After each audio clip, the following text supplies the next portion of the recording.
pobres pais que deveriam estar em casa descansando, e o filho ficou enchendo o saco para que você viesse assistir a palestra. Tem alguém que foi obrigado a vir pelo filho, foi meio compulsório, desculpe.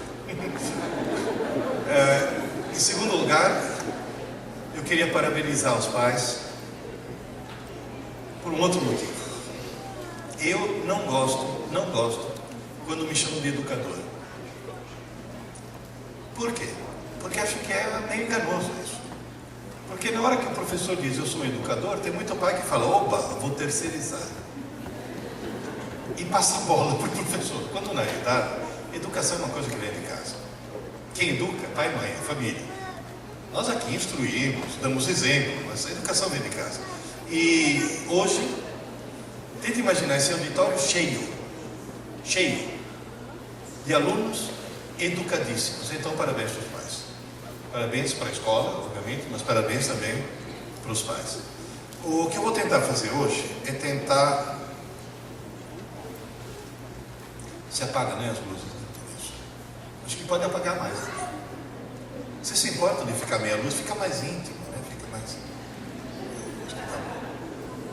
Hoje o que eu vou tentar fazer é, no fundo, não fazer uma palestra, é dar uma aula para vocês sobre como funciona o cérebro do teu filho, mas principalmente como funciona o teu cérebro. Tudo que eu for falar para o teu filho vale para você também. E em qualquer idade. Podem ter cabelos brancos, podem não ter mais cabelos, não interessa, vale para qualquer idade, vale para mim. Eu tenho 70 anos, eu comecei a dar aula com 18. Eu tenho meio século de magistério. E eu já dei aula em pós-graduação, já dei aula para médico psiquiatra. E eles não me internaram. Mas no cursinho, no cursinho pré-vestibular, eu tive 100.400 alunos.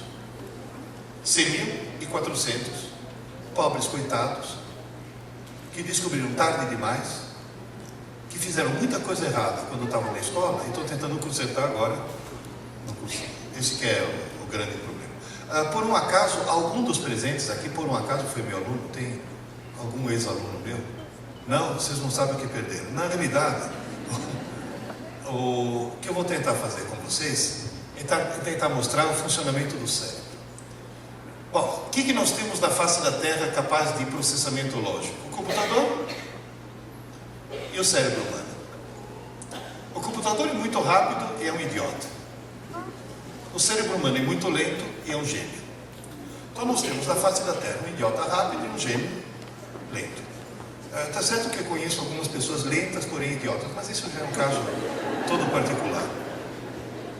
A primeira preocupação que eu tenho com relação aos seus filhos, qual que é?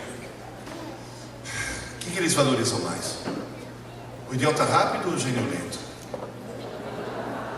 E de tanto usar o idiota de forma idiota, estão transformando o gênio em idiota. Cuidado!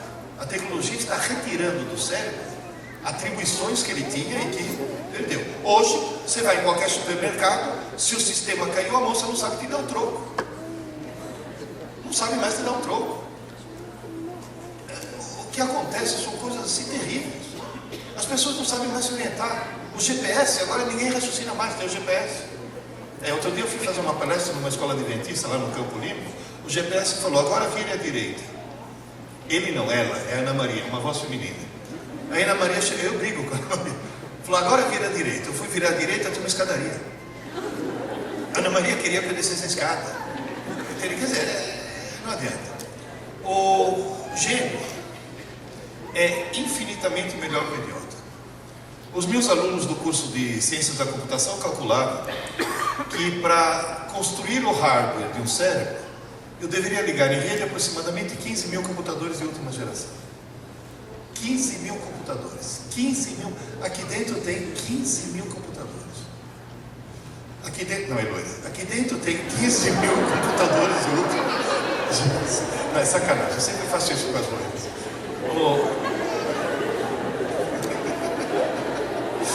Não tem problema, né? Você está acostumado, né?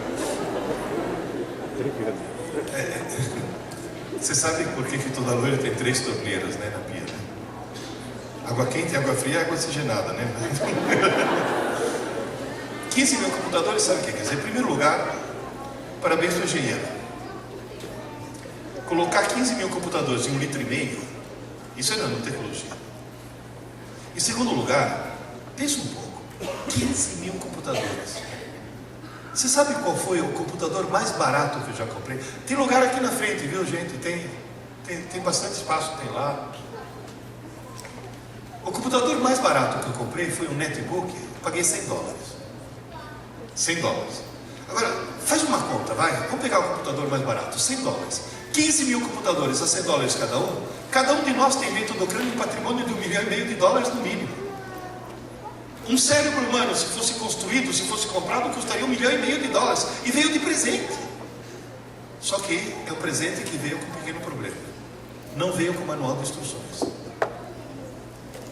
Porque pensa um pouco, no fundo, 15 mil computadores, todo mundo, no fundo é um gênio. Quer dizer, alguns bem no fundo, mas no fundo, tem capacidade enorme. Só que tem esse problema. Se você, professor, esse tem manual de instruções, como é que programa? Tem que aprender uma linguagem de programação. E esse? Que linguagem de programação precisa aprender? Nenhuma. Você já sabe. É a linguagem que você fala. O ser humano não fala porque pensa. O ser humano pensa porque fala. A maneira com a qual você fala é a maneira com a qual você pensa. Nesse momento, eu estou tendo uma certa dificuldade em pensar, porque estou falando em português, então estou pensando em português. E português não é minha língua materna. Eu de vez em quando enguiço quando estou falando em português. Eu sou italiano. Minha língua materna, eu aprendi a falar português com 12 anos. A maneira com a qual você fala é a maneira com a qual você pensa. Isso tem uma consequência muito perigosa. Quem fala errado, pensa errado. E falar errado não é falar nós vai ou a gente somos. Isso até o presidente da República fala assim. Na realidade, falar errado é considerar que sejam sinônimos coisas que não são. Às vezes, coisas que são uma oposto da outra, e a gente achar que é a mesma.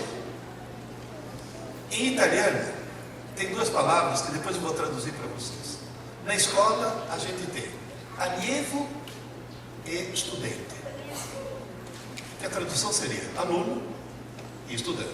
E na Itália, é muito claro, é muito nítido para qualquer italiano, que aluno e estudante são coisas completamente diferentes. E no Brasil, não. E eu descobri isso recentemente, há uns 3, 4 anos atrás. Eu estava em Londrina, a jornalista chegou para mim e falou: professor Pierre, por que o sistema educacional brasileiro está uma catástrofe?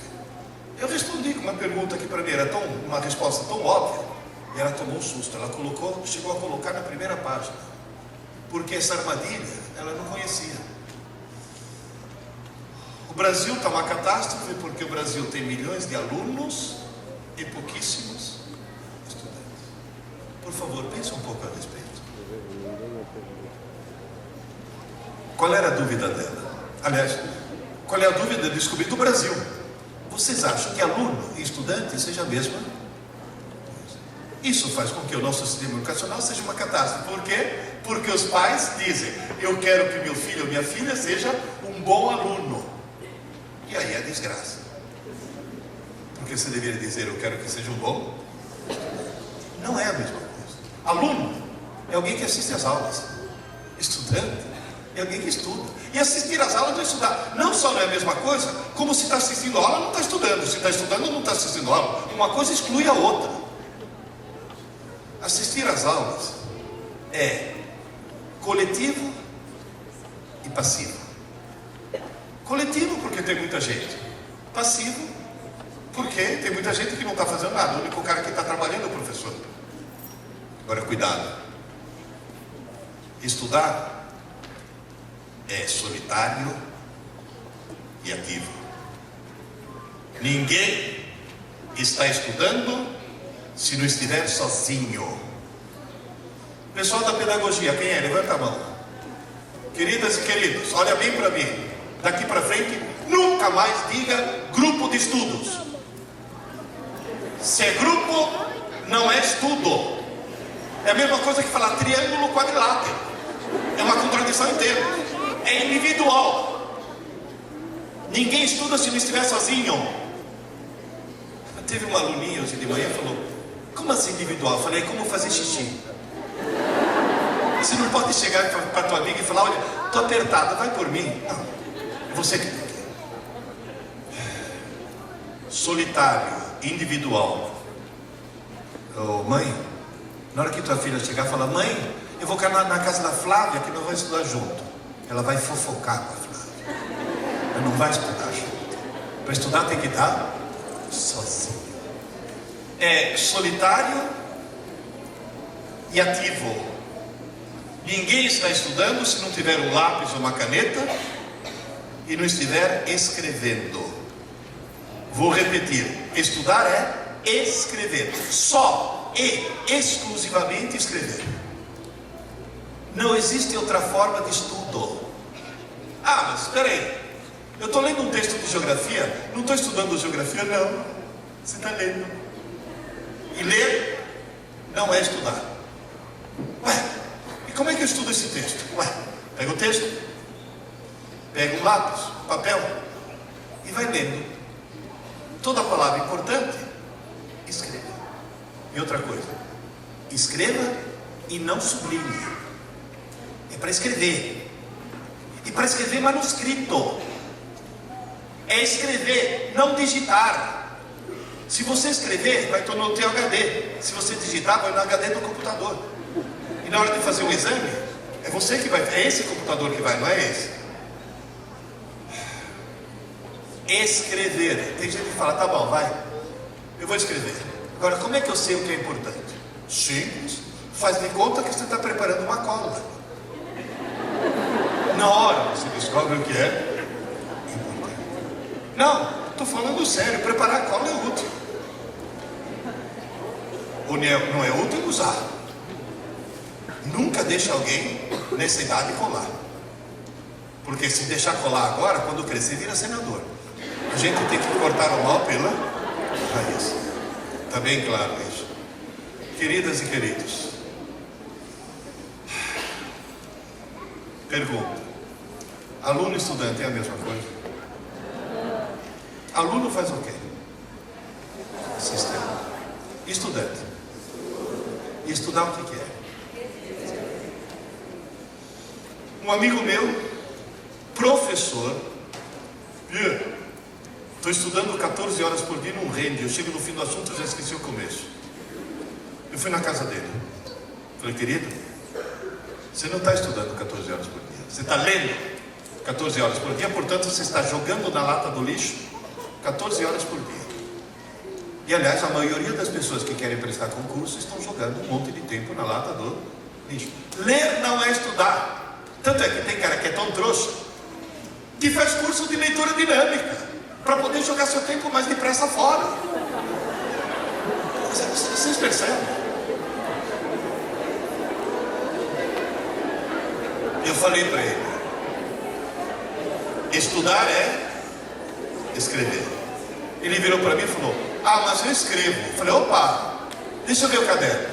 Ah, aqui. Caderno é coisa do passado. Eu estou fichando tudo no meu notebook. Falei: isso, sua besta. Agora você vai mandar o teu notebook fazer prova no teu lugar, né? Porque está lá no notebook, não está no teu cérebro. Recentemente recebi um e-mail dele me agradecendo porque eu joguei o notebook dele no lixo. Claro que ele pegou de volta. E sabe por que ele me agradeceu? Falou: Pia, é impressionante. Segui seu conselho. Tudo que estava no notebook eu copiei para o caderno. Incrível. Agora não consigo mais esquecer. Note que não falou agora eu consigo lembrar. Falou: agora não consigo mais esquecer. E a única coisa que ele fez, qual foi? E essa nova pedagogia quer imitar os Estados Unidos, que em vez de ensinar a criança a escrever, quer ensinar a criança a digitar. Nos Estados Unidos a coisa está péssima. Aqui no Brasil vai ficar péssima também. E aqui no Brasil, a nova pedagogia eliminou o quê? Uma coisa sábia que se fazia antigamente: ditado e cópia. Ditado e cópia, escrever. Não, agora é Vygotsky, agora é construtivismo. Quantos construtivistas precisam para trocar uma lâmpada? Nenhum, porque quando a lâmpada se sentir pronta, ela se troca sozinha. Esse é justamente o que está acontecendo. É outra parte, é usar o cérebro. Uma mãe chegou para mim, o senhor pode me ajudar? Minha filha está com problema. Falei, vamos ver se eu posso. Sabe o que é? A minha filhinha, ela estuda de manhã, ela vai na escola para aprender. Eu falei, para. O senhor já cometeu 2 equívocos. Equívoco número 1, sua filha não estuda de manhã. Ela assiste aula. E pode dizer que o problema seja isso. Ela só assiste aula, mas não estuda. E segundo problema, agora o pessoal da pedagogia vai tomar um susto. A partir do Fundamental 2, está provado, medindo a complexidade das redes neurais que se reconfiguram, está provado que a partir do Fundamental 2, na escola não se aprende. Aula não foi feita para aprender, aula foi feita para entender. Um bom professor não ensina, um bom professor explica. E se o aluno não entender, o professor explica de novo. E se o aluno não entender, ele é tão criativo que inventa uma nova maneira de explicar para que o aluno finalmente entenda. Sabe quando é que um bom professor sossega? Quando ele vê na carinha do aluno o famoso acabou. Esse é o papel da aula. Essa mãe até me questionou, falou, então quando é que minha filhinha aprende? Eu falei, simples, minha senhora. Quando der o último sinal, ela deixar de ser aluna. Se ela for para casa e em casa ela virar estudante, esse é o momento no qual a pessoa aprende. Ninguém aprende coisa alguma se não estiver sozinho. O grande erro da pedagogia brasileira, italiana, francesa, americana, mas não finlandesa ou sul-coreana, é achar que na aula se aprende, portanto, se eu quero que o cara aprenda mais, eu aumento o número de aulas. Esse é o equívoco, eu tenho que aumentar o número de horas de estudo. O momento da aprendizagem é estudo, não aula. Essa mãe até virou para mim e falou, o senhor quer dizer que eu faço tudo errado? Eu falei, sim. As mães costumam fazer muita coisa errada. Então vocês não podiam fazer uma apostila para as mães? Nessa reunião eu dei risada. Só que teve um pai que falou, desculpe, o senhor não ria não. Faz a apostila. Se a gente faz coisa errada, queremos fazer a coisa certa. Como sou um cara exagerado, eu fiz 3 livros. Esse número 4 vai sair o mês que vem. Antes que me perguntem, porque tem cara que vê concurso e fala, opa. Eu escrevi por causa do meu colega, do cara que jogava 14 horas por dia fora. Esse daqui é para alunos, esse daqui falei que era para os pais, mentira, é para as mães, e esse daqui é para os professores. Não, mãe é terrível. Mãe na escola é terrível. Não, e mãe que estuda pedagogia é uma desgraça. O que elas dão de palpite é um negócio assim, impressionante. No dos alunos, eu fiz uma coisa estranhíssima. Eu coloquei várias questões no livro, coloquei uma provinha no final e não me dei a resposta de nada. Nada. Em compensação, coloquei o endereço de e-mail no final e disse, me manda um e-mail com a tua opinião sobre o livro, que eu vou te mandar automaticamente um link com as respostas, com as explicações todas. Foi uma chantagem que eu fiz para fazer pesquisa de mercado. E sabe qual foi o resultado? Me surpreendeu. Eu já recebi milhares de e-mails. Literalmente milhares. Só desse daqui já foram 70 mil exemplares. Milhares. E sabe o que todos eles dizem? Parece que tem um carinho. Pena que eu não li antes. Pena que eu não li antes. Pessoas que gastavam 14 horas por dia, ou não sei quanto tempo, e descobriram que estudavam muito e sem eficiência, quando poderiam estudar pouco e mais eficiente. Hoje de manhã cheguei para os pequenos, de 6º e 8º, falei, bom dia. Eu vim aqui pedir para vocês estudarem menos. Eu fui aplaudido entusiasticamente. Mas eles só faltou soltarem fogos de artifício. E o pior é que eu mostrei para eles que eles teriam que estudar menos, mas na hora certa. Como é que se estuda corretamente? Qual é a palavra em comum a todos os títulos? Inteligência. Na frente de cada um de nós, existe uma escada chamada escada da inteligência. Todo dia você pode subir um degrau. Só que é um degrau por dia. Um degrau por dia significa o quê? Que o processo de aprendizagem dura exatamente 24 horas. Começa, acontece e se encerra em 24 horas. Tradução: não dá para deixar para amanhã. Está bem claro isso? É que nem o maná no deserto. O maná do dia tinha que ser consumido no dia. Se deixar para o dia seguinte, amanhã se podre. E o pior de tudo é que eles não deixam para o dia seguinte, eles deixam para o fim do bimestre. E tudo deveria acontecer em 24 horas. Se nessas 24 horas ele fizer 3 coisas na ordem certa, amanhã de manhã acorda um degrau acima. Se fizer de novo as 3 coisas, mais um degrau amanhã de manhã. Todo dia um degrau. Se uma das 3 coisas não for feita, ou for feita na ordem errada, amanhã acorda no mesmo degrau que estava no dia anterior e acaba de jogar na lata do lixo um dia da vida que não volta nunca mais. E lá no cursinho, lá em São Paulo, no ano, eu tive 100.400 alunos que descobriram que não jogaram um dia ou outro na lata do lixo. Jogaram anos da vida deles na lata do lixo. Então, na realidade, vamos nos preocupar bastante e tentar mudar as coisas. Qual é a missão que a gente deve ter? Fazer subir a escada da inteligência, tanto a gente quanto os alunos. A inteligência você mede com o famoso teste de QI. Tem discussões a respeito, mas ainda continua sendo válido. Aqui você põe o QI e aqui você põe a quantidade de pessoas que tem um certo QI. A maioria das pessoas está em torno desse meio, então por definição foi definido como QI-C. Se você pegar a humanidade toda e medir o QI por amostragem, a média vai dar 100. 100 é o QI normal, tudo bem? Por amostragem mediram o QI da população da Inglaterra. Deu 100. Tradução: os ingleses são normais. Alguns discutem, são normais. Aí mediram da população do Japão. 113. E podem tirar esse sorrisinho de seus lábios, porque são japoneses do Japão, viu? Atenção. O cérebro de um japonês é idêntico, biologicamente, ao cérebro de um inglês. Se dá essa diferença, isso significa o quê? O sistema educacional japonês faz subir a escada mais do que o sistema inglês. Ou seja, se eu conseguir mudar alguma coisa no sistema educacional, eu vou ter uma população mais inteligente. Inteligência se aprende. Posso pular o Brasil?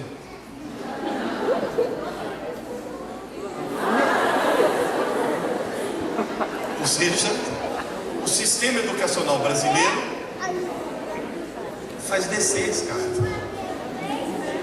E cá entre nós, eu desconfio que é intencional. Acho que não tem nenhum partido político no Brasil que queira eleitores inteligentes. Posso dizer uma coisa? Ouça um velho professor. Não espere mudanças de cima para baixo. Quer mudança, faz de baixo para cima. O que os brasileiros tiveram que fazer quando quiseram a ficha limpa? Não foi nenhum deputado que propôs. Foram os brasileiros, aquele abaixo-assinado foi de baixo para cima. Não espere nada de cima para baixo. Senhor Pierre, está tão ruim assim? Tá. Inteligência se aprende? Se aprende.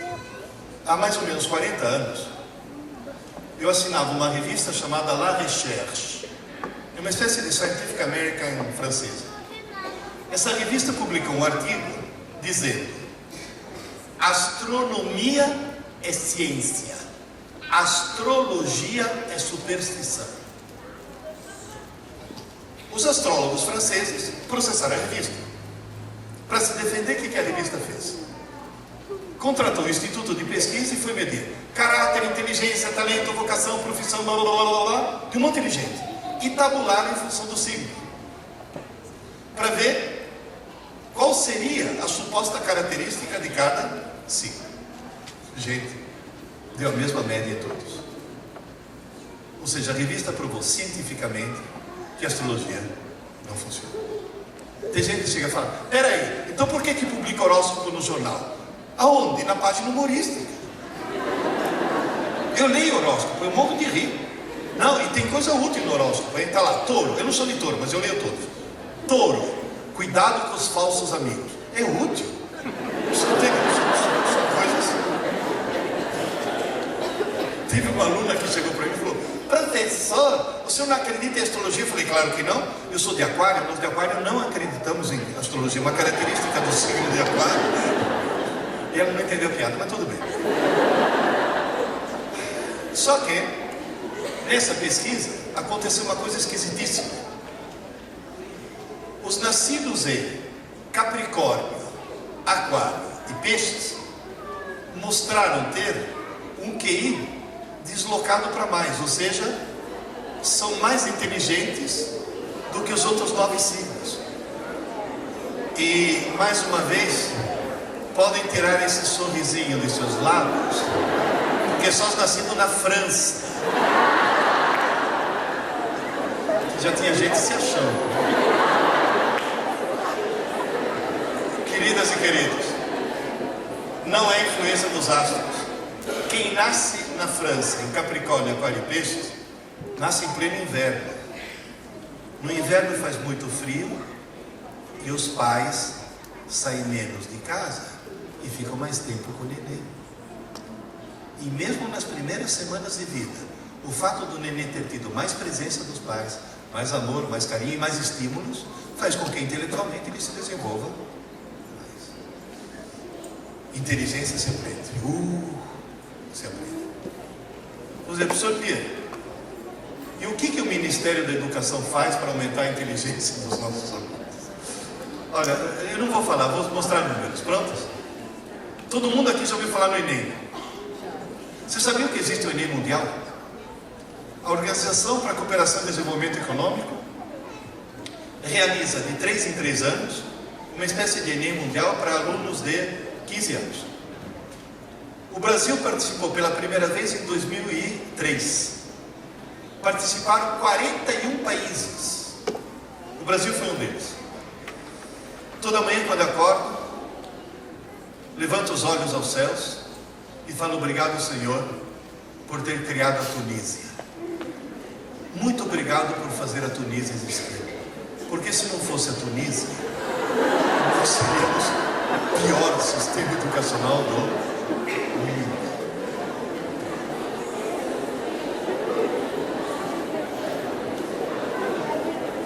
Quem está em primeiro lugar? Finlândia. Na hora que o Ministério da Educação descobriu que a Finlândia é o melhor sistema educacional do mundo, pegaram as pedagogas, sabe aquelas pedagogas, meninas, que nunca seguraram um pedaço de giz na mão, então te aconselho a segurar, nunca entraram numa sala de aula para dar uma aula, eu aconselho todos vocês a fazer isso, mesmo as que vão virar diretoras.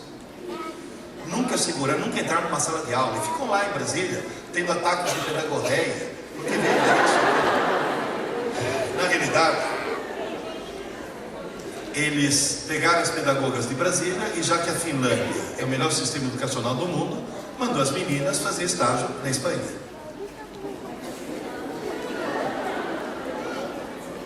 Até agora não entendi o que foram fazer, né? Eu fui para a Finlândia. Conselho: nunca vá para a Finlândia no inverno.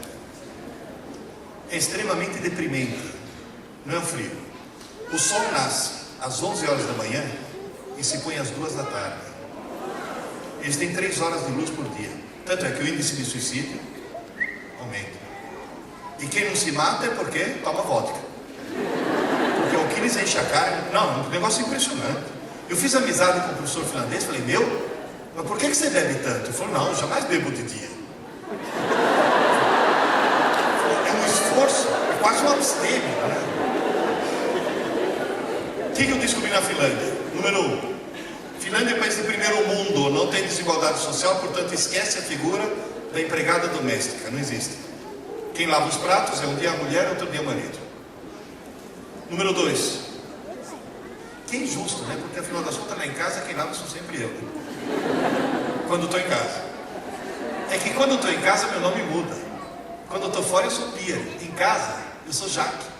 Já que você está em casa, você não quer aproveitar. Em casa eu viro chato.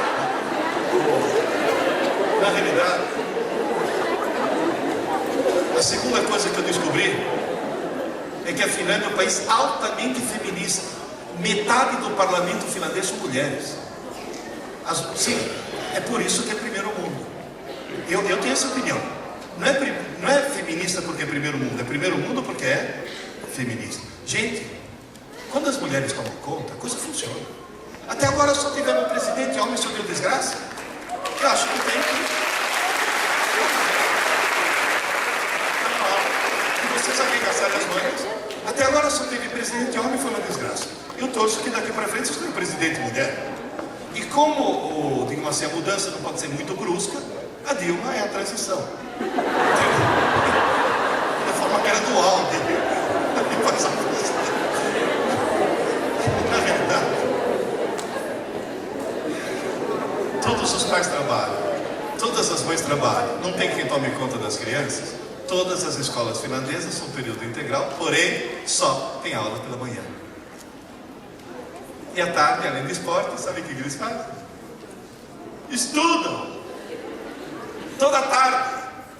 As escolas finlandesas de manhã estão abarrotadas de alunos, como nós.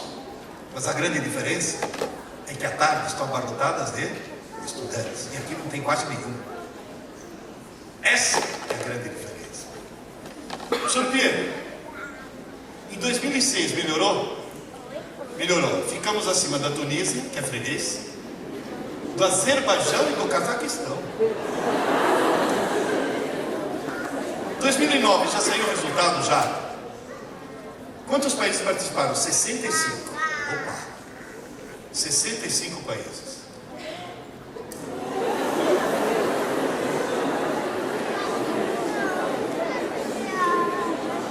Não só estamos no 57, mas a Tunísia passou a gente.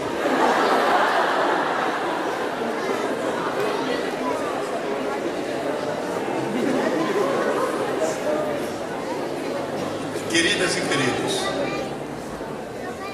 uma observação rápida. No topo não é China, é algumas províncias da China, principalmente Hong Kong. Não é a China inteira, portanto, como país mesmo, a Finlândia continua em primeiro. E vou dizer mais uma coisa. Com exceção da Tunísia e do Quirguistão, que eu coloquei aqui por feio outro, todas as outras bandeiras que vocês veem aqui são de países onde eu já estive, já visitei escolas e já assisti aula. Sr. Pierre, qual é a diferença? Simples. Os países onde as famílias estão preocupadas em ter bons alunos e as escolas estão preocupadas em ter boas aulas, e se o aluno tiver dificuldade, ele tem aula de reforço, e se a matéria for muito extensa, tem mais horas aula, onde a aula é o centro de tudo, onde para a aula ser mais interessante tem data show, luz eletrônica, tablet, na aula, todas essas escolas estão no fundo do poço. Brasil, Argentina, Chile, tudo. Até os Estados Unidos. Então não me vem com o papo que a educação brasileira não funciona porque falta verba. Nos Estados Unidos não falta verba. E você sabe muito bem que quando você recebe intercâmbio, você recebe, viu, Humberto, americanos aqui, eles têm dificuldade. Até no Brasil eles têm dificuldade. Queridas e queridos, o problema é o modelo que está errado. O problema é o modelo. Agora, atenção. E as escolas que funcionam, quais são?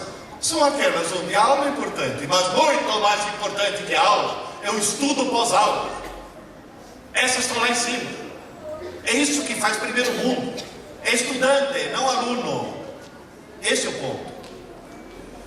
Em 2012, ainda não foi feito o PISA, mas a Globo já tomou um susto. Teve uma outra empresa, uma outra entidade que fez uma pesquisa com 40 países. 40º foi Indonésia, 39º Brasil. A coisa está feia, gente. Está feia. Agora vocês vão dizer, como é que conserta? Einstein dizia: insanidade é continuar fazendo sempre a mesma coisa e esperar resultados diferentes. Então o que acontece aqui no Brasil? O equívoco da pedagogia qual que é?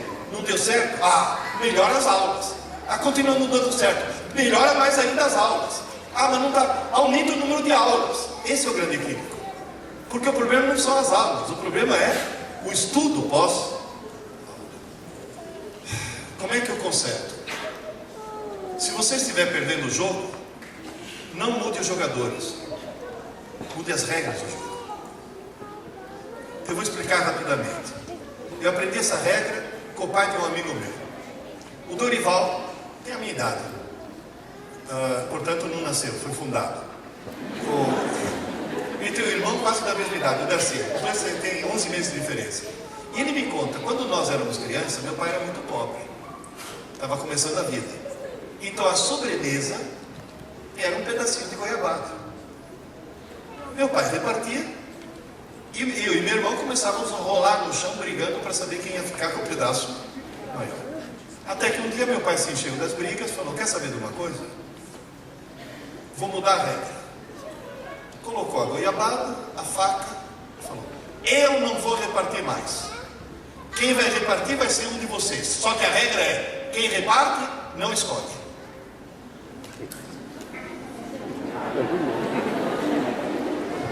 O cara que repartia cortava de átomos no meio. Para ter certeza que os 2 pedaços fossem iguais. Funcionou? Funcionou. Precisou trocar os filhos? Não mudou os filhos, mudou a... Quando um time de futebol está perdendo, eles mudam o técnico, não o jogador. Porque o técnico é o que dita as... Que regra que eu tenho que mudar? Hoje eu já discuti com seus filhos. É eliminar 3 equívocos. Um é grave, um é muito grave e um é gravíssimo. Equívoco grave é que os alunos não sabem mais se comportar. Não é o caso dos seus filhos, que hoje se comportaram muito bem. Mas mesmo assim, nas aulas há muita conversa. Por quê? Porque as pessoas estão acostumadas que podem conversar. É o excesso de televisores. Vocês já repararam uma coisa? Que tem televisor em tudo que é canto, onde quer que você vá tem um televisor. Na padaria, no carro, no ônibus. Essas duas, que são loiras por mera coincidência. Quem pintou os slides foi minha filha loira, portanto eu estou isento do processo. Viu, Luísa? Foi a Luísa, que é loira. Essas duas estão fofocando. Esse rapaz está tentando falar com elas. Se ele estivesse aqui em carne e osso, elas estariam sendo muito mal educadas. Mas como ele está no televisor, o que está no televisor eu não posso ignorar. Aliás, todo mundo se acostumou a não ouvir o televisor. Está lá ligado o tempo todo. Quando a Rede Globo não transmitia 24 horas por dia, o chiado da madrugada, aquele tinha 10 pontos no Ibope de audiência. Estou falando sério. Está lá ligado. E aí, de tanto não prestar atenção no televisor, as pessoas começaram a não prestar atenção em quem está falando, inclusive na sala de aula do professor. É um hábito que se criou. Eu estava na Unip, em São Paulo, fazendo uma palestra para 800 alunos. Curso noturno, trabalharam o dia inteiro, estão casados. 10% estava conversando. Eu resolvi fazer uma experiência. No meio da palestra, de repente, eu desliguei o microfone e comecei a falar nesse tom de voz. E, inclusive, como a acústica do teatro estava muito boa, eu até perguntei, quem está no fundo, me ouve? Falaram, ouvimos. O cara da frente falou, eu também estou ouvindo. De tanto que eu estava berrando. Durante 5 minutos, falei sem microfone. Todo mundo começou a prestar atenção.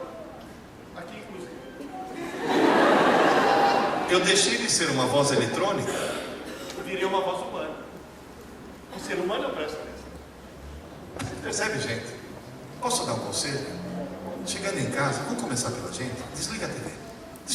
Desliga. A TV elétrica começa. Nem liga. Ou liga, assiste o que você quer, desliga. Eu assisto um programa todo dia quando eu posso. Hoje perdi. Fiquei aqui o dia inteiro. Eu tenho até vergonha de falar qual é, mas eu adoro aquele programa. Todo mundo odeia a Cris. Gente, o meu ídolo é a Rochelle. Se toda mãe fosse que nem a Rochelle, a escola não tinha problema nenhum.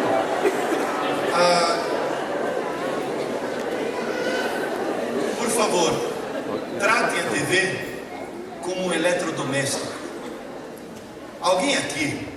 deixa o liquidificador ligado 24 horas por dia. Não, de repente dá vontade de fazer uma vitamina, já está ligado. Ninguém raciocina assim com o liquidificador. A mesma coisa com a TV. E a TV tem mais um problema, viu, gente? Eu comecei a dar aula em 1961. Eu parei de dar aula nem um século depois, em 2011. O nível dos meus alunos fez isso. Não estou brincando. E eu tenho essa perspectiva histórica. Vocês não têm, sou muito jovem, mas eu tenho. Ano após ano foi caindo.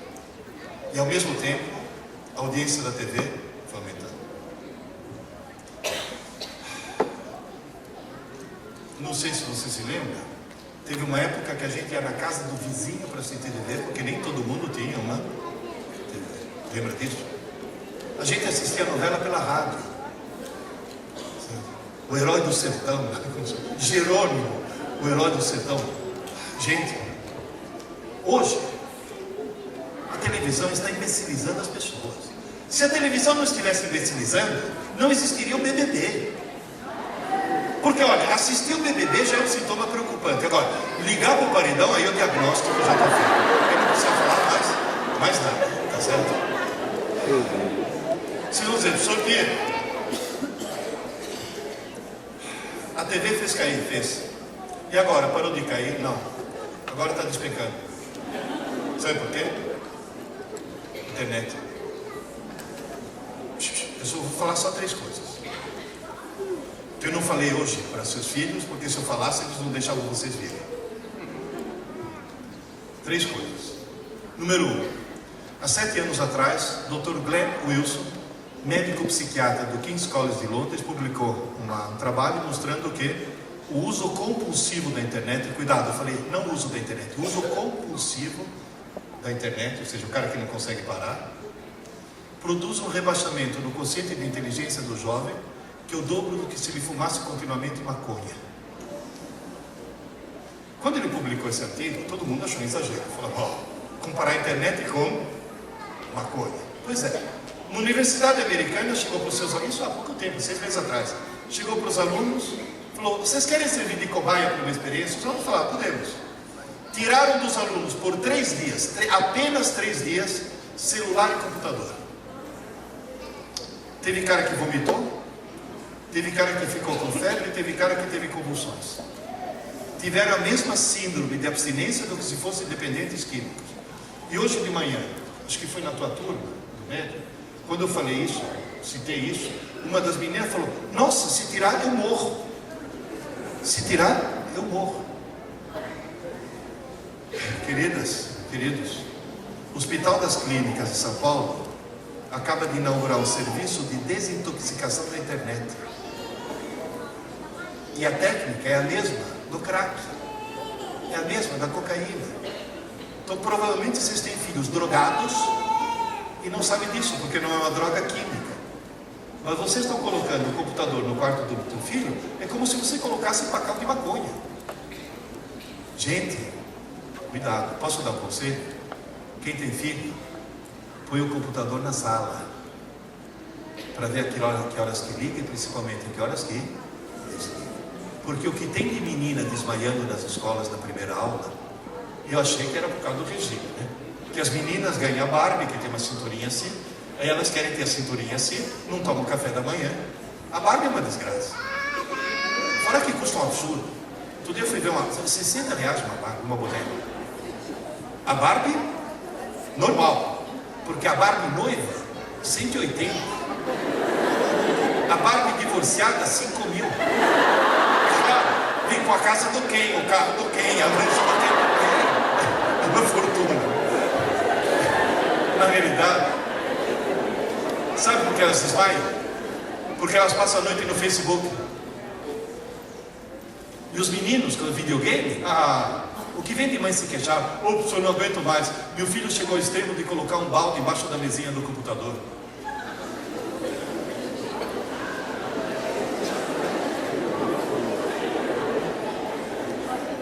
Reinventar o pinico. Moral da história, cuidado. Tem cara que fala, e se meu filho tiver, se eu quiser desintoxicar meu filho? Eu perguntei para o médico do Hospital das Clínicas, Como é que eu entro em contato com esse serviço? Ele falou, é fácil, é www. Eu falei, para com isso. Fora que de tanto viver no mundo virtual, perderam o contato com o mundo. Não estão mais... Gente, tem uma charge que eu vi que é fantástica. Tem uma janela, um pôr do sol maravilhoso, e o cara no computador, e na tela tem um pôr do sol, e ele chama o cara e fala, vem ver que pôr do sol maravilhoso. E na janela está. Perderam o contato com o mundo real. Não sabe mais o que é o mundo real. Eu já vi namorados no banco do jardim, ele e ela, os dois com o seu celular digitando. Quase me deu vontade de chegar lá e falei, olha, eu vou te explicar como era na minha época. Gente, bom, tudo isso é grave. Agora vamos para o muito grave. Prontos?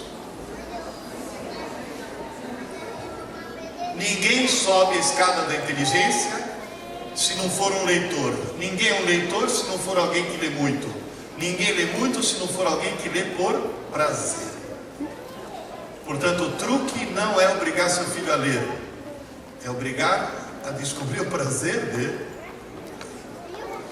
E cá entre nós, o sistema educacional brasileiro é especialista em criar o ódio pela leitura. O ódio. Você tinha 10 aninhos. Alguém chegou para você e falou, você vai descobrir o prazer pela leitura. Toma, Dom Casmurro.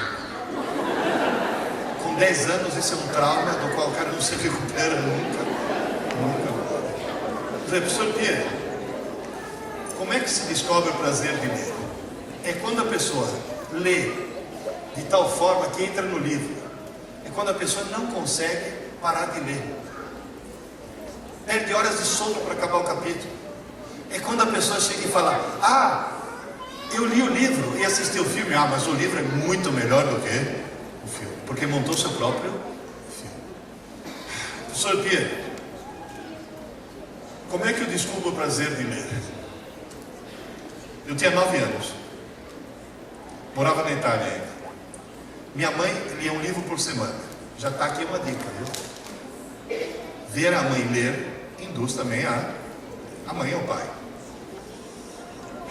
Minha mãe chegou para mim e falou, você vai buscar meu livro dessa semana lá na banca do jornal? Fui. Ela adorava livro de mistério, sabe? Quem será o assassino? Eu lia, mas não gostava muito. E não era um leitor. Cheguei na banca do jornal, o jornaleiro chegou para mim, Pierluigi, questo è il libro della madre, ou seja, o livro da sua mãe. E questo è una collezione nuova, uma nova coleção. Fantascienza, ficção científica. Você não quer levar o número 1? Falei, o que é isso? As Areias de Marte, de Arthur Clarke. Falei, o que é isso? Falei, é uma viagem espacial, astronautas que vão para Marte. Isso antes do Sputnik, hein? Gente, eu comprei o livro, devorei, eu não conseguia parar. Chegava e falava, meu Deus do céu, isso é muito bom. Foi o dia que eu me tornei leitor. O que eu estava fazendo na semana seguinte? Comprando o número, o 3, o 4, o 5. Essa coleção está no Guinness. Sabe por quê?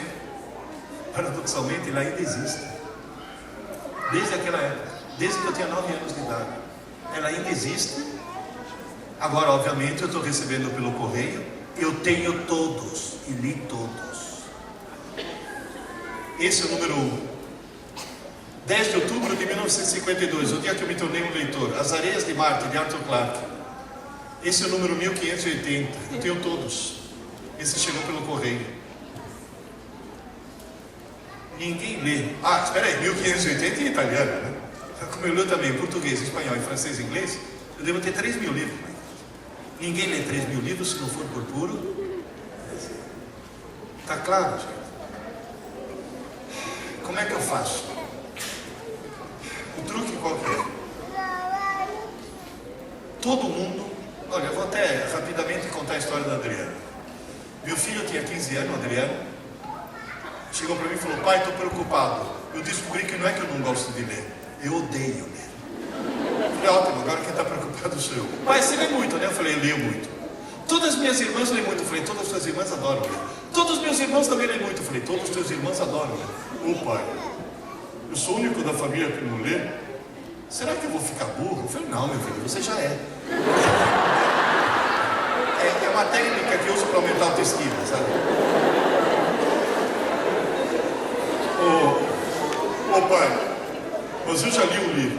Com 15 anos, sou desgraçado, tinha lido um livro. Indicado pela escola. Eu fui ler o tal livro. Eu quase fui na escola bater na professora.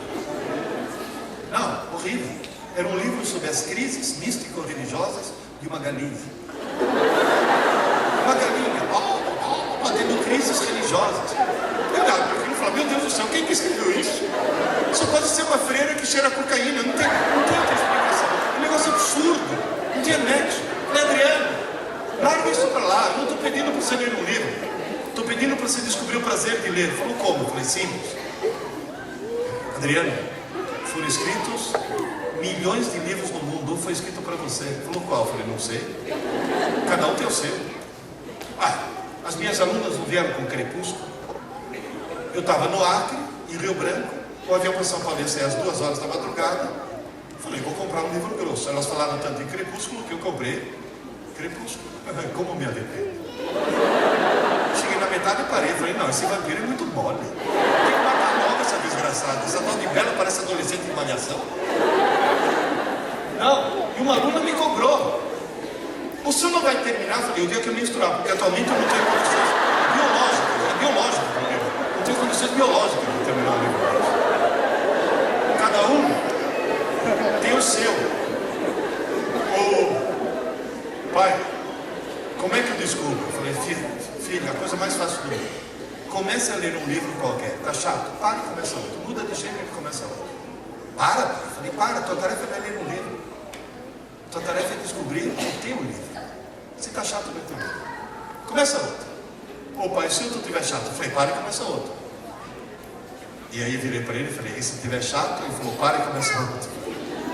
Moral da história. Filho, depois de fazer isso 4, 5, 6 vezes, você vai ter a falsa sensação que todos os livros do mundo são chatos. Não é verdade, você vai achar o teu logo. Livro, filho, é que nem namorado. Tá chato, troca. Na 8ª tentativa ele achou o Hobbit.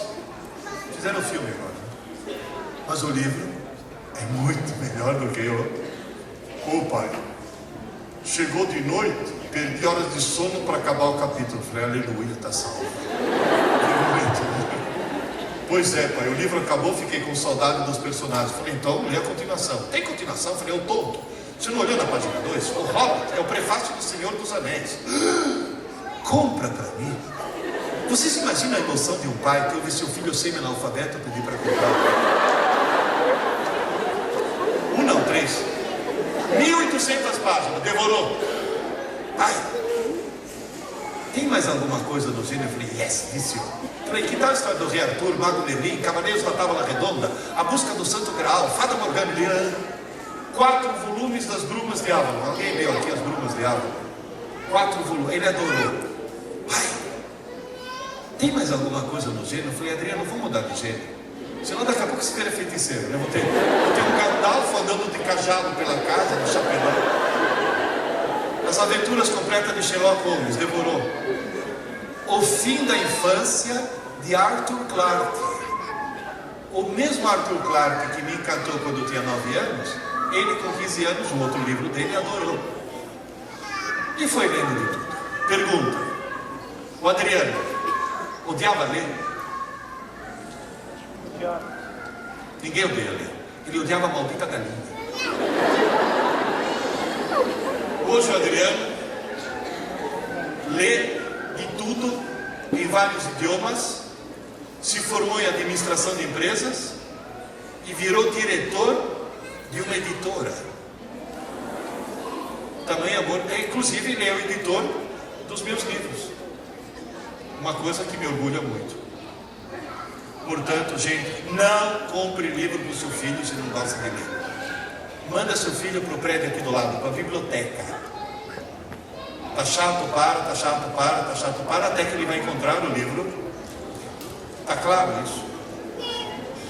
Quem lê descobre coisas. Na Bienal do Livro, agora, ano passado, eu estava debatendo com um médico. Esse cara sou eu.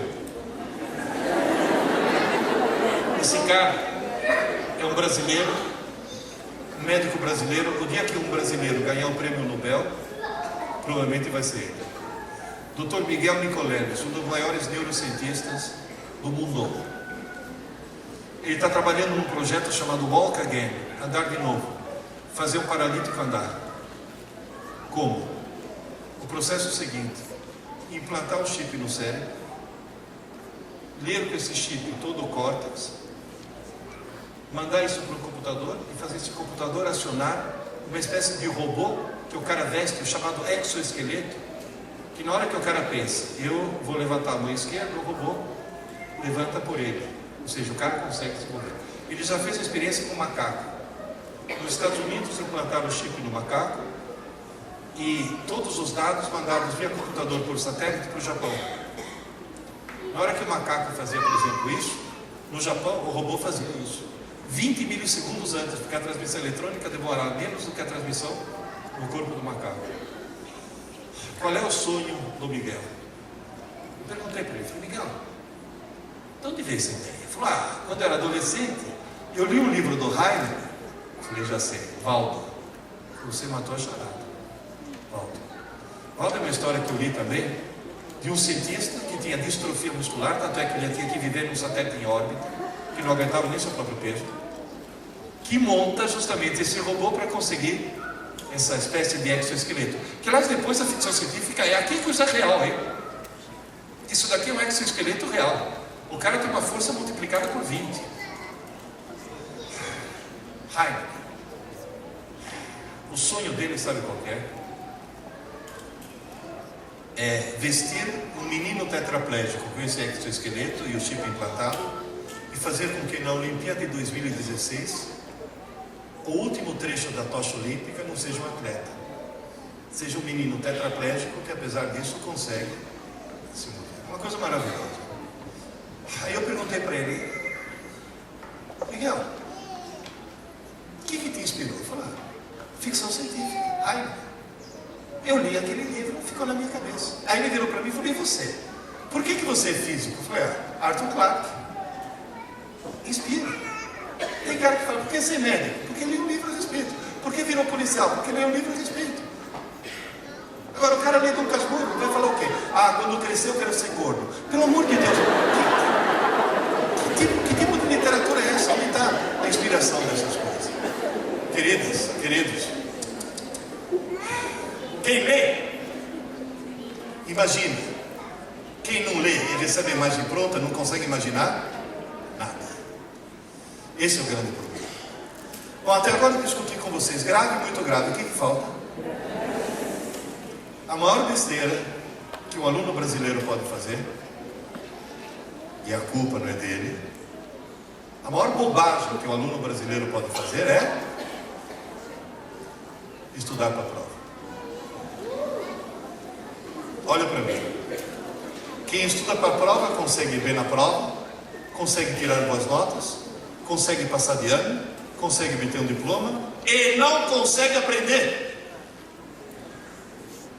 Por isso que o nosso sistema está péssimo. Por isso que o estudante de medicina faz 6 anos de medicina e depois de formado tem que fazer cursinho para passar no exame de residência. Isso é absurdo. O cara faz 5 anos de direito, depois tem que fazer cursinho para passar no exame da OAB. O que é isso? É cara que estuda para a prova, não estuda para aprender. Vocês vão dizer, mas a coisa é tão ruim assim? Pensa um pouco. A escola marcou uma prova na quinta-feira de manhã. Estou visualizando a situação? Quinta-feira de manhã tem prova. Quando é que o aluno normal começa a estudar? Na quarta não é normal. Na quarta é alguém que tem visão a longo prazo. É alguém que planeja o futuro. É na quinta de manhã. Senhora, posso estudar na sua aula que eu tenho prova na aula seguinte? Você sabe por que todo mundo, gente, na PUC, em São Paulo, eu dava aula na pós-graduação para médico psiquiatra. Para médico psiquiatra, o problema é mesmo. por que todo mundo estuda o mais em cima da hora possível? Para não dar tempo de esquecer. Se tiver tudo fresquinho, tira a nota. E logo depois, esquece. Então o que significa aquela nota? E a culpa não é deles não, hein? Eu já vi mãe. Filho, desliga isso daí, menino. Vai estudar, você tem prova amanhã. Essa mãe acha que está ajudando o filho. Essa mãe está cometendo um crime hediondo. Essa mãe devia ser presa sem direito à fiança. Essa desgraçada está arruinando a vida do filho. Porque está induzindo o filho a estudar porque tem. Vamos dizer, bem, como é que se estuda corretamente? Usa o cérebro. Eu dividi o cérebro em 3 partes, para simplificar. Cerebelo, que é essa região azul, sistema límbico, amarela, e córtex, que é essa vermelha, onde estão os 15 mil computadores, lembram? Estão aqui. O que eu ponho no cerebelo, não esqueço nunca mais. O que eu ponho no córtex, não esqueço nunca mais. E o que eu ponho no sistema límbico, com certeza absoluta eu vou esquecer. Não precisa ir mais longe. Vocês já deduziram onde o cara põe aquilo que ele estuda em cima da hora. No amarelo, no sistema límbico. Você percebe? O que eu ponho no cerebelo, no azul? Tudo relativo a equilíbrio e ritmo. Você sabe andar de bicicleta? Você já tirou a rodinha? Vocês notam uma coisa? Que você não consegue esquecer andar de bicicleta. Uma vez aprendido, você não consegue mais esquecer. Isso é aprender, porque aprender é aprender para sempre, não podia seguir. Agora, o que você põe aqui, não esquece mais, mas primeiro passa por aqui. Por exemplo, você está andando na rua, algo te chama atenção, se chamou atenção, imediatamente vai para o sistema límbico. Só que tem uma coisa, se parar de chamar atenção, algum tempo depois, quanto tempo eu posso reter uma informação no sistema límbico? Pode ficar segundos, pode ficar minutos, pode ficar até horas. Jamais dias. O conteúdo do sistema límbico não sobrevive a uma noite de sono. Lembra? 24. Agora, tem coisas que, por exemplo, hoje eu estava brincando com eles. Iam falar, aranha é um inseto nojento. Aí o professor fala, não, aranha não é inseto. Inseto tem 6 patas, que nem a formiga. Aranha tem 8. Aranha é aracnídeo. Uma informação dessa, agora me ajuda aí. Se foi recebida na aula, foi recebida na condição de aluno ou de estudante? Aluno. Se essa informação chega como aluno, ela vai parar no sistema límbico, está condenada a desaparecer, a menos que se use uma técnica especial. Sabe qual é essa técnica? Se a informação recebida na aula, se no mesmo dia, cuidado, no mesmo dia, 24 horas, se ela for trabalhada ativamente como estudante, e se é estudante, quantas pessoas tem aqui? Se é ativamente, o que ela tem na mão? Lápis. Se ela trabalhar 1, 2, 3, 4, 5, 6, formiga, 6 patas. Aranha, 1, 2, 3, 4, 5, 6, 7, 8 patas. Formiga, inseto, aranha, aracnídeo. Quem está se dando o trabalho de fazer tudo isso? É aluno ou é estudante? Agora cuidado, pedagogas, tem que ser no mesmo dia. Naquela noite, ao dormir, e só durante o sono, a aranha é copiada do sistema límbico por córtex, e só durante o sono. Amanhã de manhã, quando acorda, daqui já sumiu, porque não sobrevive a uma noite de sono, mas aqui vai estar lá para sempre, tanto quanto andar de bicicleta. Professor Pierre, quais são as 3 coisas que eu devo fazer para subir a escada? Número 1, assistir a aula com atenção para entender. 2, estudar aquela aula depois da aula, ativamente, para aprender. 3, dormir uma boa noite de sono para fixar. Feitas essas 3 coisas, no dia seguinte, eu acordo um degrau mais inteligente com uma informação a mais no meu cérebro. Está bem claro isso? Ou seja, o cérebro funciona de tal sorte que toda aula assistida hoje deve ser estudada hoje, antes que se passe uma noite de... Papais e mamães, quem assiste a aula de manhã tem que fazer a lição à tarde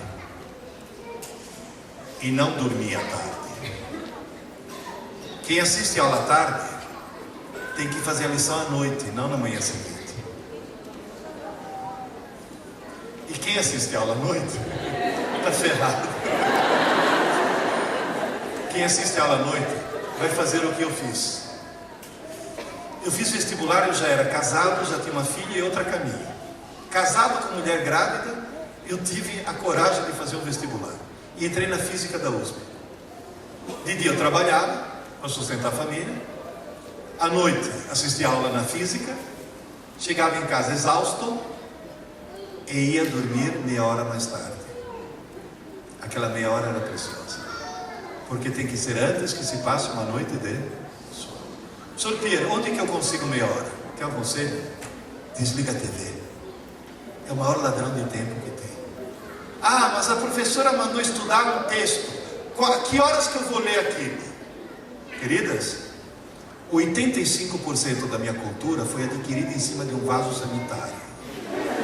Portanto, tempo para ler você sempre vai encontrar. Está bem claro isso. Atenção, pergunta interessantíssima. Meu filho almoça. Depois do almoço, pode tirar uma soneca? Pode. As neurociências mostram que para não perder nada, a soneca pode durar no máximo 15 minutos. 15 minutos. Ah, mas meu filho dorme a tarde toda que nem um porco. Tratamento de 3 dias de CAG. 3 dias de CAG resolve. CAG. Copo de água gelada. Almoçou? Neném dormiu? Deixa eu dormir. Quanto tempo? 15 minutos. Deu 15 minutos? Só! Gelada e não fria. Tem que traumatizar. No dia seguinte, dormiu 15 minutos? Só! Terceiro dia, só! No quarto dia, ele ouve teus passos se aproximando. Já acordei. Não precisa. Gente, se não dá para ensinar, tem que adestrar. Não tem jeito. Moral da história.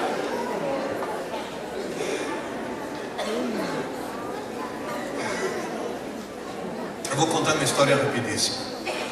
Em 2001, eu infartei. Minha mulher me levou para o hospital. Eu cheguei no hospital, me fizeram eletrocardiograma, o eletro estava normal, o médico falou que não tinha infartado, eu falei que tinha, estou infartado, não está. Eu tinha razão, eu tinha infartado. Só que graças a isso me colocaram na enfermaria, tudo monitorado, e no meio da madrugada, meu coração, em vez de fazer estutum, fez asbara. Quando o coração faz asbara, isso se chama fibrilação ventricular, isso mata, porque para de bombear sangue. Na hora que eu senti o esbalalá, eu levantei a mão e falei, enfermeira, vou morrer. Daí eu vou morrer. Eu fiquei morto 3 minutos. A minha mulher não me perdoa até hoje. Falou, você é um idiota. Você falou, eu vou morrer sorrindo. Por que você sorriu? A enfermeira achou que você estava brincando. Por que você sorriu? Eu falei, eu nunca tinha morrido antes. E eu posso dizer uma coisa? Eu achei que eu ia morrer e morri sorrindo. Porque todos nós vamos morrer. Então que morra alegre. Todo mundo vai morrer, não vai? Ó, moral da história. A minha mulher me conta que veio um médico empurrando um carrinho, abriu minha camisa, afasta-se. Eu dou. Me levaram para a UTI, onde fui muito bem tratado. Todas as enfermeiras tinham sido minhas alunas. E eu tinha telefone, ninguém tem telefone na UTI. Eu tinha telefone do lado da cabeceira. Na hora de ir embora, eu falei para minha mulher, vamos passar no pronto-socorro para ver se aquele médico está lá. Eu queria agradecer, o cara salvou minha vida. Cheguei lá e falei, ô doutor, lembra de mim? Ele falou, claro, susto que você deu na gente. Falei, então eu vim aqui para agradecer. Ele falou, não. Quem agradece sou eu. As 5 palavras mágicas, professor. Eu agradeço essas. Aula dada. aula estudada, hoje. Falou, professor, eu entrei na USP em medicina graças a essas 5 palavras. Eu fiz todo o meu curso de medicina com o pé nas costas. Os meus colegas tomando Coca-Cola com café para estudar para a prova, e eu na balada. E todo mundo falando, mas você tira notões, uma nota tão alta e não estuda. Eu falei, eu estudo, seus trouxas, pouco e todo. E ele falou para mim, Piero, esse desfibrilador que está aqui, você foi a segunda pessoa no Brasil que usou. Eu não vi isso. Acabei de voltar dos Estados Unidos, onde eu fiz um curso para depois passar para os outros médicos. Todos os médicos do mundo voltaram para casa com diploma. Eu voltei com 2. Para variar, não é minha intenção, mas passei em primeiro lugar. Sabe por quê? Porque todos os trouxas estudaram quando? Na véspera do exame. Eu não, estudei um pouco e tudo. Aula dada, aula estudada. Papais e mamães, criem nos seus filhos o hábito de estudar todo. Filho, desliga esse videogame e vai estudar, menino. Você teve aula hoje. Vai estudar porque você teve aula hoje, não porque você tem prova. Estudar todo dia. Luísa, quando ela tinha 4 anos, de vez em quando, ou você ou tua mulher tem que chegar e falar, filhinha, você já escovou os dentes? A Luísa agora tem 17 anos. Não só não precisa mais falar, mas se faltar água em casa, ela vai na geladeira, pega água mineral e escova os dentes com água mineral. Porque aquilo que era uma obrigação se tornou uma necessidade, porque ela criou. Cria nos seus filhos desse. Estudar pouco e todo. E sabe o que acontece? Quem faz aula dada e estudada hoje, nunca mais na vida precisa estudar para a prova. Não precisa mais, já está tudo lá na cabeça. Poderia ter até prova de surpresa, porque está tudo lá. Hábito de estudar pouco e todo. E as mães que têm neném em casa, pequeno, faz dormir no colo. Criança precisa de carinho. E faz dormir balançando nesse ritmo. Que dá tempo de falar aula dada, aula estudada, aula dada, aula estudada. Tá bem? Quanto mais cedo eu começar, melhor. Está bem claro isso? As 5 palavras mágicas. Existe o momento da aula e muito tempo depois o momento da prova. Aluno inteligente estuda no dia da aula. Aluno abestado estuda para a prova. Professor Piero, nas suas andanças por esse país, nas minhas andanças pelo mundo, eu conheci 42 países. 42. Nas minhas andanças pelo Brasil, eu conheci praticamente todos os estados. Eu estou andando pelo Brasil para contar o que eu vi no mundo. Qual é a porcentagem de abestados que o senhor acha que tem no Brasil? É da ordem de 99%. Somos um país de abestados. Por isso que estamos lá embaixo. Olha para mim. Que tal o seu Jasper de ir à Finlândia? Os alunos já se convenceram. Os professores já se convenceram. Os pais, pelo jeito, estão começando a se convencer. Vão vir à Finlândia? É fácil. É só fazer. E não precisa mudar quase nada. Não, mas é bem simples. A vantagem de vir à Finlândia, sabe qual que é? Papais, começam a ficar preocupados.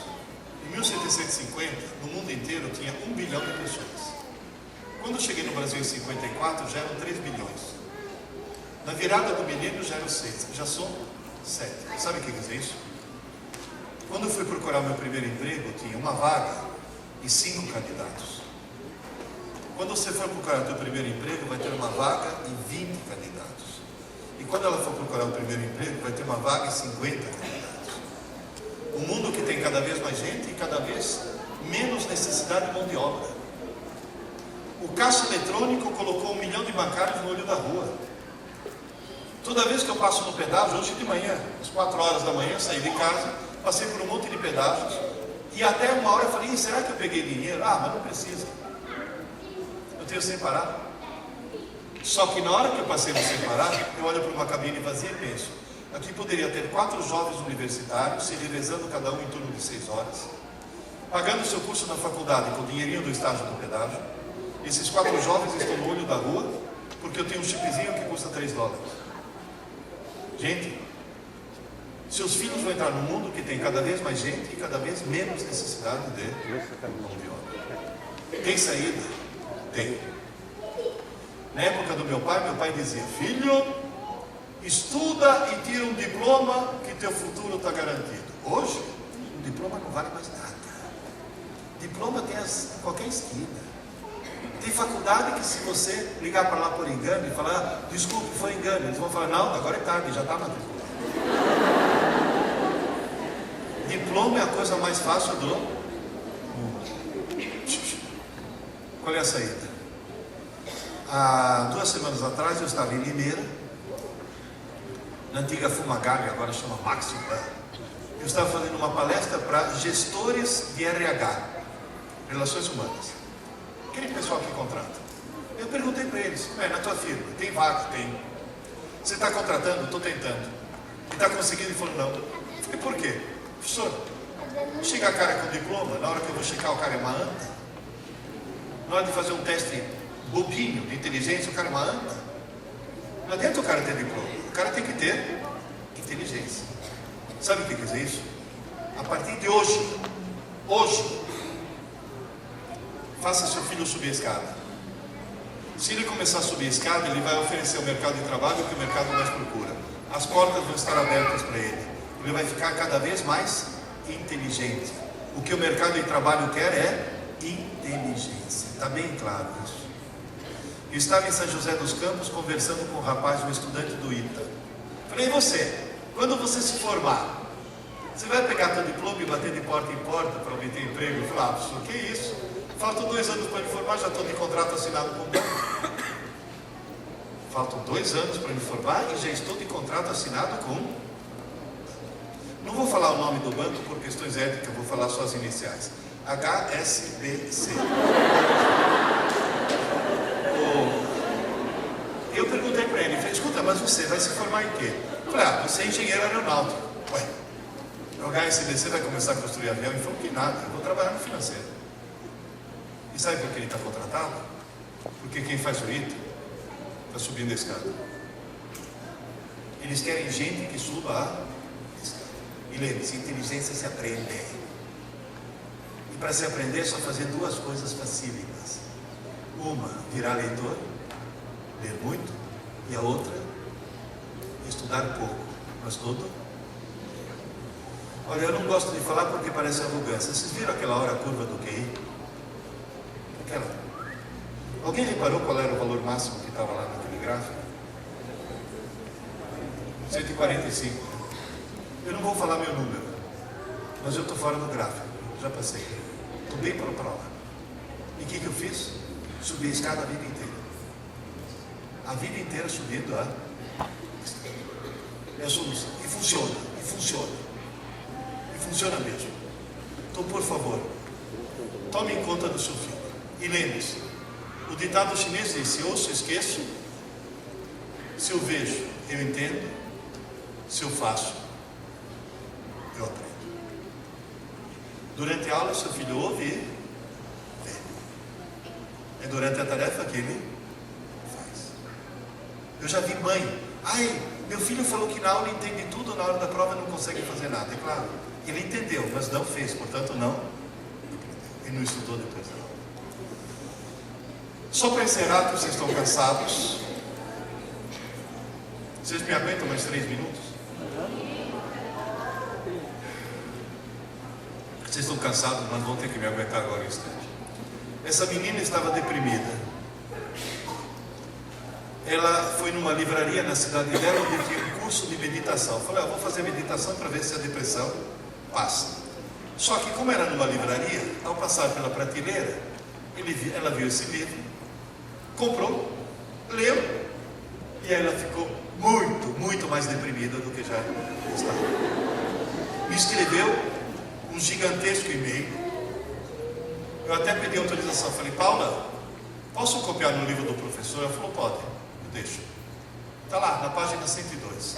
Eu vou ler só um pedacinho, tá? Me chamo Paula, sou de Salvador, Bahia, tenho 21 anos E infelizmente ainda não passei nos vestibulares da Federal e da Estadual para o curso de Direito. 21 anos. Quem faz vestibular normalmente tem que idade? 17 ou 18. Olha quantas vezes essa coitadinha bateu com a cabeça na parede. Agora sei porque até hoje não passei. Depois de ler o livro. Estudei errado a vida toda.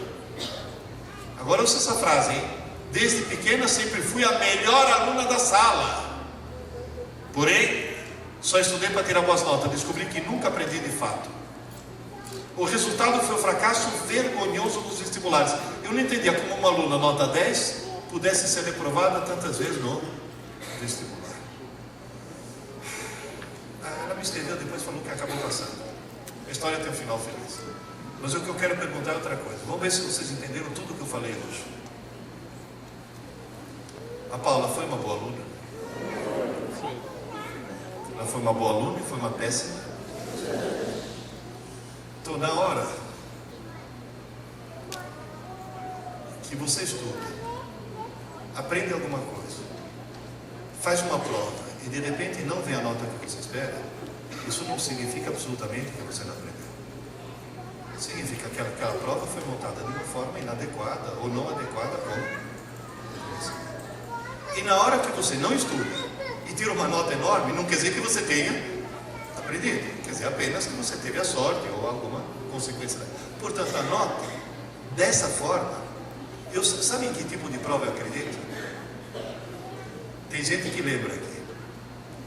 Arranque uma folha do caderno, guarde o material embaixo da carteira e o coração que era tal prova surpresa. Hoje, se fizer prova surpresa, no dia seguinte tem mãe de tijolo na mão. Coitado do meu filhinho, foi pego de surpresa, agora ele ficou traumatizado. Agora ele vai ter que fazer terapia. Senão fica com TDA, hiperatividade, dislexia, descalculia e gripe suína. E traz o laudo de tudo, porque ela tem o laudo de tudo. Porque mãe na escola parece anão em campo de nudismo. Mete o nariz onde não deve, uma coisa assim impressionante. Gente, você tem imaginação, hein? Gente, o grande problema é esse. Não tente ter bons alunos, tente ter bons. Está bem claro isso. Eu queria contar uma última coisinha. Eu estava aqui em Campinas, em Viracopos, entrei no avião da Azul. A aeromoça, enquanto estava taxiando, falou: e agora pedimos a todos os passageiros para ouvirem as instruções de segurança, inclusive os passageiros frequentes. Viu, professor? Falei: você acha o quê? Senta aqui que eu sei as instruções melhor que você. Já decorei. Uma delas eu decorei. Me ouçam, por favor. Em caso de despressurização da cabine, máscaras cairão. Puxe para liberar o fluxo de oxigênio, coloque a máscara sobre o nariz e a boca, prenda com elástico e, se tiver uma criança ao seu lado, coloque a máscara primeiro em você, para que depois você possa ajudar a criança. Será que alguém aqui desconfiou? Por que eu contei essa história? Pensa um pouco. Quer que seu filho vire leitor? Começa por você. Quer que seu filho vire estudante? Comece por você. Eu não falei que era em qualquer idade, então vamos fazer isso. Eu tenho 70 anos, estou estudando até hoje. Não estou assistindo aula, mas estou estudando. Está claro? Já? Eu resolvi que eu vou aprender russo. Para quê? Se eu tenho um tempinho livre, eu vou aprender russo. Já aprendi a falar uma frase: eu nem говорю по-русски. Sabe o que quer dizer? Eu não falo russo. Já é um começo. Queridas e queridos, não tem jeito. O exemplo é a melhor forma de educação. Professor Pietro, só para encerrar, se a palestra tivesse que ser ultra curta, tendo apenas 5 palavras, o que eu teria dito? Então todo mundo repetindo, vai, lição de casa.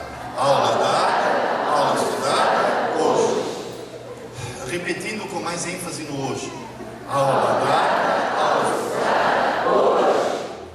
E se a palestra tivesse uma palavra só, seria: leia! Nem que seja para ler Júlia, Bianca, Sabrina, 50 tons de cinza, que é uma espécie de Sabrina pornô. Leia! Não interessa, mas pelo amor de Deus, leia. Tá claro, gente? Um beijo, boa sorte para você.